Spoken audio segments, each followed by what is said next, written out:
of the Prophet. So to say that covering the head is not a part of Muslim identity is totally wrong.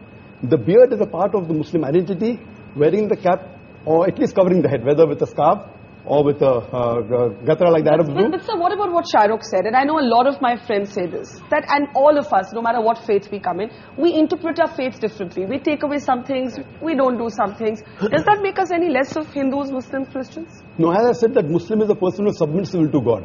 So you cannot say a liberal Muslim or a moderate Muslim. You can say a practicing Muslim or partly practicing or non-practicing. That's more correct. You know, and to understand Islam, don't look at the Muslim, don't look at me. Go to the scriptures. That is the reason I give talks on Islam and comparative religion. But so as far as the stereotype is concerned, I find that too narrow a definition of Islam.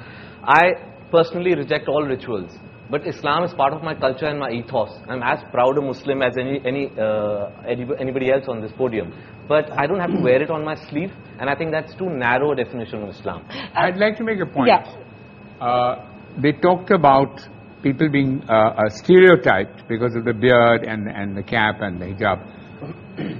Then we should say that all Sikhs are stereotyped.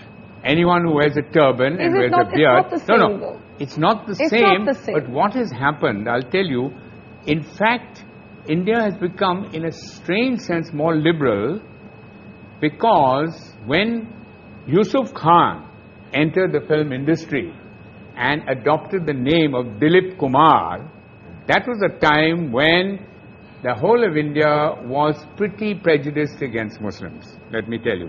And Meena Kumari, who was she? She was also a Muslim. Why were all the names?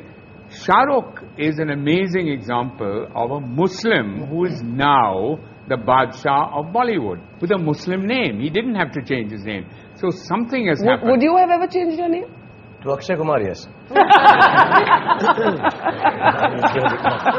I would never change my name. Now the reverse is happening, Barkha. I know of boys who come from small towns, want to become actors. They change their name to Khan because they think that's the badge of honor. That's the way to go. Barometer of success. No, it's Khan or Kapoor. Sorry, Najib? But Dilip Kumar has now become Allah Rakha Rahman. Yeah. So that's the change. But now he's no longer a star. Yeah, Sharuk, you want to make a point, and then Soha and Madani. I just want to say one thing. That, you know, I just want to know very clearly, and I'm a Muslim, and I want to know: is it more important for me to look Muslim and see Muslim, or to feel Muslim?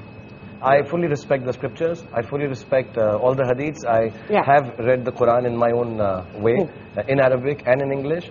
But I think its time has come, and this genuinely is an appeal, that it is more important to feel Muslim, to feel Hindu, than to look it. And if you do, if you do, it's absolutely cool. And if you don't, it's absolutely cool. Dr. I quick response to that, and I've got 2 guests waiting to speak. The best is to practice Muslim is number one. Yes. Appearing is important, but lower down. I'm not saying appearing is the most important. For a person to practice Islam is more important. Beard comes lower down. Beard is not in the 70 major sins that it's not there. But you know, what about what Kabir is saying? And there was a story of a young boy whom I interviewed who studies in a convent school in Madhya Pradesh. And he's a poor boy. And the school rules wouldn't allow him to wear a beard. He went all the way to the Supreme Court to say, I must be allowed to keep my beard. Otherwise, I prefer not to study. And he actually dropped out of school for a while because of that. The Supreme Court eventually ruled in his favor. And that is my next question, and I want to take that to Madani Saab. Madani Saab, you're a very interesting character for me because at one level, you have organized, as Alex said, all of these fatwas against terrorism and all of that. But you also had a resolution against the singing of Vande Mataram. And these kind of resolutions, I know many of my friends would say is what stereotypes Muslims. बात ये है कि वंदे मातरम गाना बिल्कुल अलग चीज है। अलग चीज है। हाँ, गाने के लिए जिद करना बिल्कुल एक अलग चीज है। कोई जबरदस्ती गवाना चाहे और नहीं गाएं, या हम ये कहें हम नहीं गाते, तो फिर हम स्टीरियोटाइप हो जाएंगे। टेररिज्म की मुखालिफत करेंगे तो बहुत अच्छे हो जाएंगे। ये जो डबल मामला चलता है, ये ठीक नहीं। अभी मेरे दाढ़ी नहीं हो और कुर्ता पैजामा नहीं हो, ये भी जो पगड़ी से तो लोग बहुत डरते हैं ना, कहते हैं ये तो एक बच्चा एयरपोर्ट पे कहता है मदनी साहब मामा मामा देखो बिन लादेन जा रहा है ना।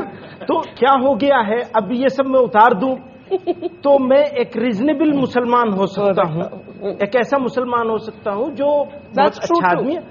और अगर मैंने ये पहन लिया तो ख्यालात मेरे कितने अच्छे हों। ख्यालात, नजरियात, आइडियोलॉजी, ये है बेसिक चीज, या बेसिक चीज हमारी दिखने वाली चीज है। That's the reverse stereotype, that the moment you see the beard and the skull cap, it's got to be a fundamentalist. Question, I want to get Soha in. She's been listening very patiently all this while. So as somebody who's grown up in a sense in a house of mixed religion, for you, in a sense, do you feel that public gaze? Do you feel, many people have questioned my labeling of, or my looking for the moderate Muslim. Yet there are others who say that we don't hear enough moderate voices. We either hear the religious voices, or we hear the non-believing. Because I don't think anybody is really interested in what the moderate Muslim has to say, because it's not very interesting. It's sort of boring. We're represented by extremists who have violent opinions, perhaps. I'm talking about vandals. And I think maybe also more recently, I was asking my mother when I was asked to come on this show. I said, in your time when you married my father, and you had an interreligious marriage, which presumably at that time, 40 years ago, was more controversial than it is today. Were you ever asked to defend your identity, to defend your choice of religion, what it means to be Hindu or Muslim, the way that we are today? And she said, no,